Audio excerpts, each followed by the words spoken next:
Hello, my dear students. Today we are going to learn the topic 21st century skills.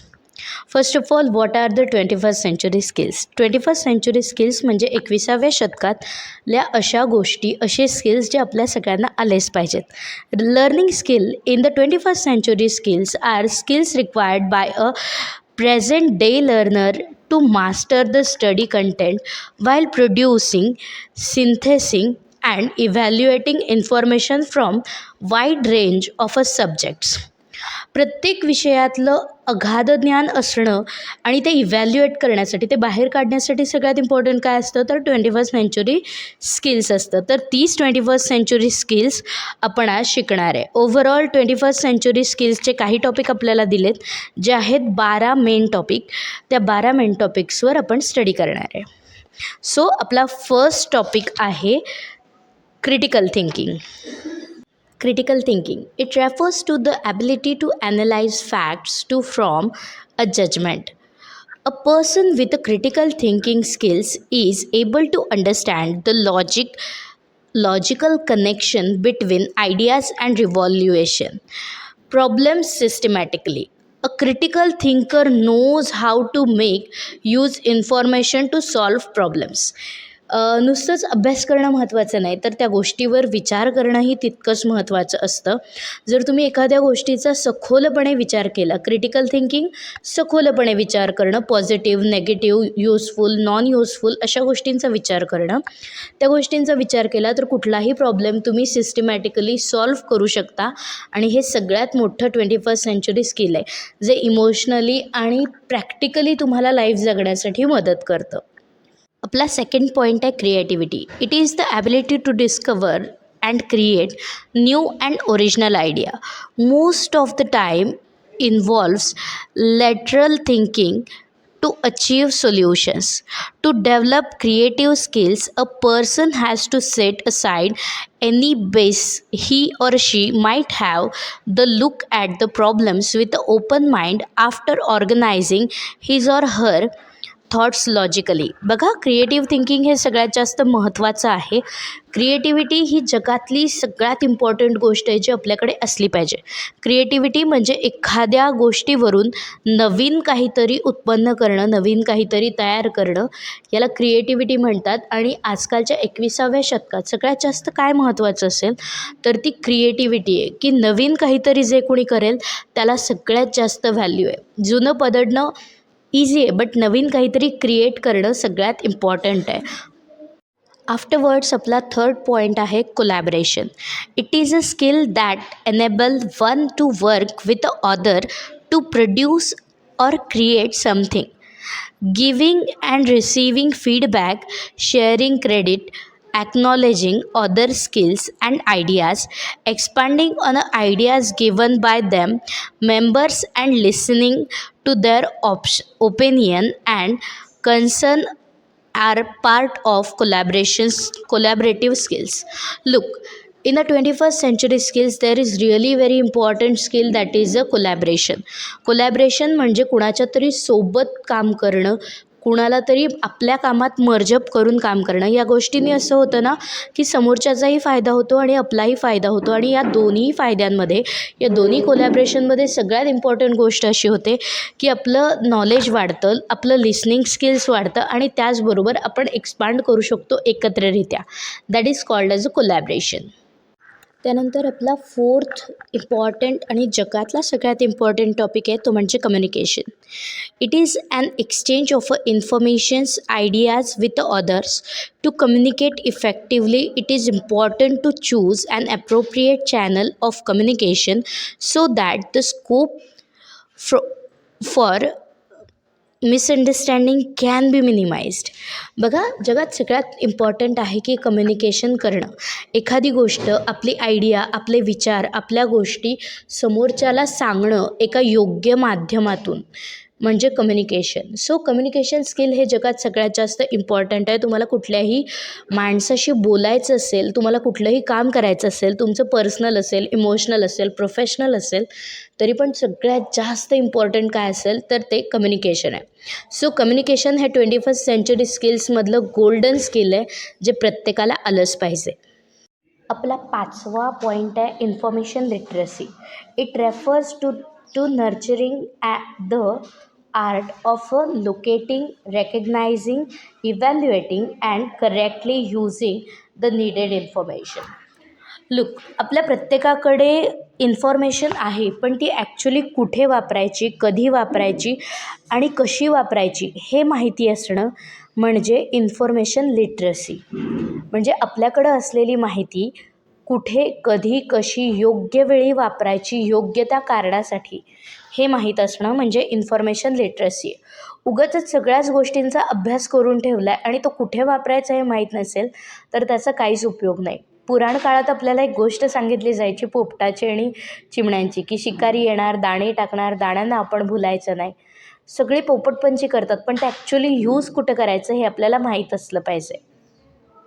Afterward 6 point आहे media literacy. It is the ability to identify and understand media and its messages. Overall social media आपण सगळेच वापरतो आणि media working आपल्याला सगळ्यांनाच माहिती आहे.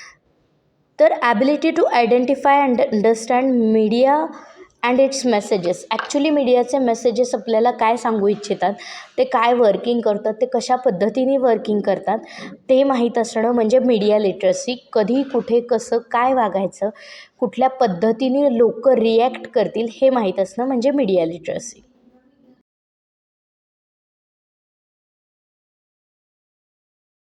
Afterwards आपल्या पर्सनॅलिटीमधला सगळ्यात इम्पॉर्टंट पार्ट असतो 7th पॉईंट आपला आहे flexibility. Unexpected circumstances may lead a person towards a state of confusion.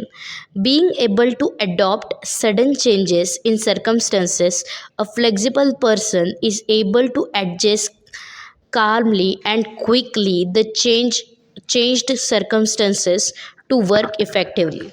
Flexibility ही अशी गोष्ट आहे की कुठल्याही परिस्थितीत, कुठल्याही वाईट परिस्थितीत, कुठल्याही अचानक आलेल्या बदलाला जो पटकन स्वीकारतो तो फ्लेक्झिबल असतो, तो लवचिक असतो. ती लवचिकता प्रत्येकाच्या पर्सनॅलिटीमध्ये जर असेल तर अनएक्सपेक्टेड चेंजेसला ॲडॉप्ट करणारा सगळ्यात चांगला पर्सन निर्माण होईल. अनेक भांडणं, अनेक वाद, अनेक गोष्टी फक्त एका गोष्टीमुळे होतात की माहीत नसताना एखादी गोष्ट अचानक समोर येऊन ठेपते. लोक डिप्रेशनमध्ये जातात अचानक चेंज बघून, पण जो अचानक झालेल्या बदलाला पण स्वीकारतो तो ॲक्च्युअल फ्लेक्झिबल पर्सन असतो. आणि 21st सेंचुरीमध्ये फ्लेक्झिबिलिटी आपल्या सगळ्यांकडे असणं खूप जास्त इम्पॉर्टंट आहे. 8 पॉईंट आहे लीडरशिप, अर्थात 8वा पॉईंट आहे लीडरशिप.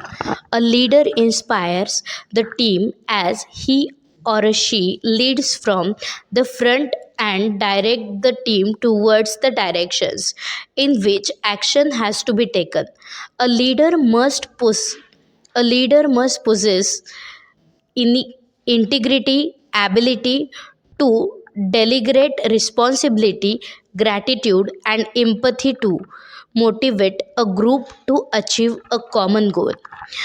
जगात प्रत्येकाला असं वाटतं की आपण लीडर व्हावं, पण लीडरशिप क्वालिटीचा सगळ्यात इम्पॉर्टंट पार्ट हा असतो की लीडरला फक्त स्वतःला पुढं नसतं जायचं, तर त्याला ग्रुपला पुढं घेऊन जायचं असतं. आणि ग्रुपला पुढे नेत असताना कुठेतरी त्यांच्या सुखदुःखांचा इम्पथीने विचार केला पाहिजे. इम्पथी की स्वतःलाच तो त्रास होतो आहे अशी विचार करून त्याचं सोल्युशन काढून प्रत्येक ग्रुप मेंबरला आपण पुढं नेणं, सगळ्यांना एकत्र ठेवणं, एकत्र बांधून पुढं नेणं म्हणजे लीडरशिप. लीडरशिप म्हणजे फक्त पुढं करणं नसतं, तर मागच्या लोकांनाही पुढं आणणं. हे स्किल ज्याच्याकडे आहे तो गुड लीडर होऊ शकतो. सो लीडरशिप ही 21व्या शतकातली सगळ्यात इम्पॉर्टंट क्वालिटी आहे. आपला 9th टॉपिक येतो तो म्हणजे इनिशिएटिव्ह.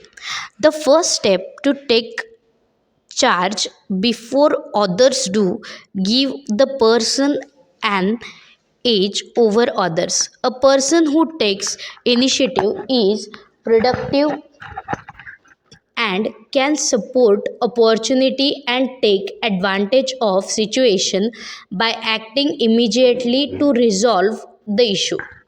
जो पहिलं पाऊल उचलतो तो इनिशिएटिव्ह घेतो. कुठलीही गोष्ट करताना, कुठलाही विचार समोर आल्यावर, कुठलाही टॉपिक समोर आल्यावर, कुठलंही सजेशन समोर आल्यावर जो प्रथम पाऊल उचलतो म्हणजे जो पहिल्यांदा रिस्पॉन्ड करतो तो असतो इनिशिएटिव्ह घेणारा पर्सन.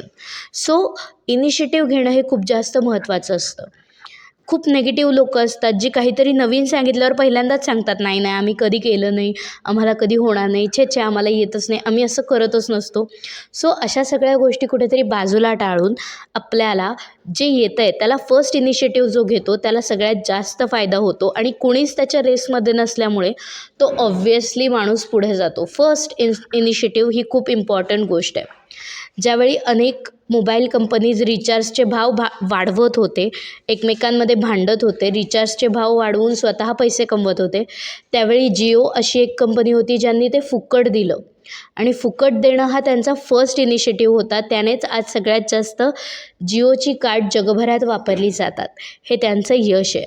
सो फर्स्ट इनिशिएटिव्ह घेणारा कायम कायम कायम विजेता असतो. आपला 10वा टॉपिक आहे प्रोडक्टिव्हिटी.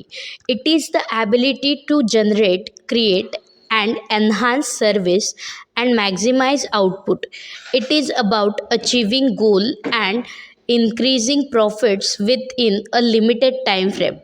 प्रोडक्टिव्हिटी म्हणजे एखादी गोष्ट प्रोडक्ट करणं म्हणजे तयार करणं एका लिमिटेड वेळेमध्ये. तुम्ही जर एखादी गोष्ट एका लिमिटेड वेळेमध्ये योग्य पद्धतीने तयार केली की ज्याने ती गोष्ट तयारही झाली आहे, त्यात इम्प्रूव्हमेंटही होती आहे, त्यात सुधारणा होती आहे आणि तीच गोष्ट अतिशय उपयुक्त अशी तयार होते, दॅट इज द प्रोडक्टिव्हिटी. जर तुम्ही सपोज दिवसात काम करायचं ठरवलं आणि काम करताना तुम्ही कुठलंही काम घेतलं तर त्यातून एंडिंगला जे प्रोडक्ट तयार होतं किंवा एंडिंगला जे काम तुम्ही भरपूर प्रमाणात करून ठेवता ती असते प्रोडक्टिव्हिटी. साधं उदाहरण घेऊयात आपण की एखादा वडापाव तळणारा माणूस असेल, तो जर एका तासात 50 वडे तळून तयार करत असेल तर 50 हा आकडा त्याची प्रोडक्टिव्हिटी आहे. प्लस त्याचं स्किल इम्प्रूव्ह होतं आहे, त्याची प्रॅक्टिस होती आहे, त्याचं वर्किंग चांगलं होतं आहे. ही प्रोडक्टिव्हिटी कुठंतरी खरंच इम्पॉर्टंट आहे. हेच जर एखादा माणूस रोज रनिंगची प्रॅक्टिस करत असेल आणि एका वेळेस तो एका मिनटात जवळपास 1.5 ते 2 किलोमीटर. नेक्स्ट टॉपिक सगळ्यात इम्पॉर्टंट आहे तो आहे सोशल स्किल्स. 11th टॉपिक आहे, second last. 11th topic social skills.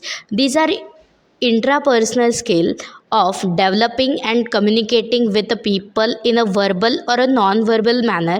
Social skills go hand in hand within communication skills and need to be developed to work well in a team environment.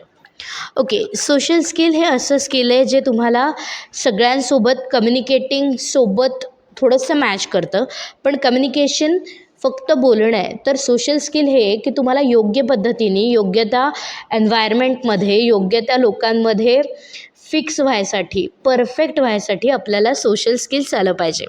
जर तुम्ही शहरात जाऊन गावरान बोलत असाल तर तिथल्या सोशॅलिटीला तुम्हाला जॉईन करायला त्यांच्यासारखं वागावं, बोलावं लागेल. जसं गावात आल्यानंतर तुम्हाला सोशल स्किल की तुम्हाला त्यांची गावरान भाषा बोलता आली पाहिजे, तितकं फ्लेक्झिबल आणि तितकं सॉफ्ट तुम्हाला राहता आलं पाहिजे जितकं त्यांच्यासोबत राहता येईल. सो सोशल स्किल हे ज्या त्या लोकांसोबत जसं तसं वागणं आणि जसं तसं बोलणं आणि जास्तीत जास्त एन्व्हायरमेंटमध्ये मिसळून खूप जास्त फ्रेंड सर्कल अँड खूप जास्त अंडरस्टँडिंग कम्युनिटी बनवणं, दॅट इज सोशल स्किल.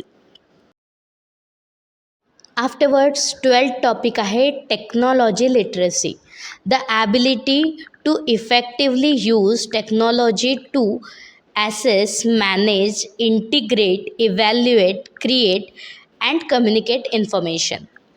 21व्या शतकात बदलत जाणाऱ्या युगानुसार बदलत जाणारी टेक्नॉलॉजी, जी टेक्नॉलॉजी तुम्हाला जर परफेक्टली वापरता येत असेल, वापर करून काहीतरी बनवता येत असेल, काहीतरी बनवून त्याचा काहीतरी उपयोग करता येत असेल आणि प्रोडक्टिव्हिटी वाढवता येत असेल तर याला टेक्नॉलॉजी लिटरसी म्हणतात. उदाहरणार्थ आधी इंजिनिअरिंग कंपनीजमध्ये किंवा कॉमर्स कंपनीमध्ये किंवा एज्युकेशन सिस्टीममध्ये फेस टू फेस वर्किंग व्हायचं. लोकं बोलायची, लिहायची, डॉक्युमेंटेशन करायची, तासनतास लिखाण करायची, लिखाण करून फाईल बनवायची आणि फाईलवर लिखाणावर वर्किंग व्हायचं. पण एक कॉम्प्युटर आणि लॅपटॉप टेक्नॉलॉजी झाल्यामुळे एका क्लिकवर या सगळ्या गोष्टी व्हायला लागल्या, परिणामी काम पटपट व्हायला लागलं. पण ज्यांना ॲक्च्युली कॉम्प्युटर वापरता येत नव्हता आणि कॉम्प्युटराइज्ड त्यांना करता येत नव्हतं, ती सगळी लोकं मागं पडत गेली आणि कुठेतरी ते त्यांचे जॉब गमवून बसले only because of technology literacy. Technology literacy ही अशी गोष्ट आहे की तुम्ही आज जरी लिटरेट झालात तरी काही दिवसांनी पुन्हा तुम्हाला तुमचं नॉलेज अपडेट करायला लागतं, कारण टेक्नॉलॉजी कायम अपडेट होत राहते आणि जर तुम्ही टेक्नॉलॉजी अपडेटेड नाही राहिलात तर तुम्ही आउटडेटेड होऊन जाता. सो सगळ्यात इम्पॉर्टंट आहे टेक्नॉलॉजी लिटरसी. हा सगळ्यात मोठा क्वेश्चन होता आणि हा मोठा क्वेश्चन तुम्हाला 10 मार्कासाठी पेपरला येतो म्हणजे येतो, 1000% येतो. सो यासाठी तुम्हाला एक गोष्ट करायची आहे की या 12ही टॉपिकना एकत्र घेऊन फर्स्ट ऑफ ऑल डायग्रॅम काढायची अँड देन डिस्क्रिप्टिव्ह असे 12 टॉपिक तुम्हाला एक्सप्लेन करायचे आहेत. सो तुम्हाला आउट ऑफ मिळतील. Thank you so much for watching. See you in the next video.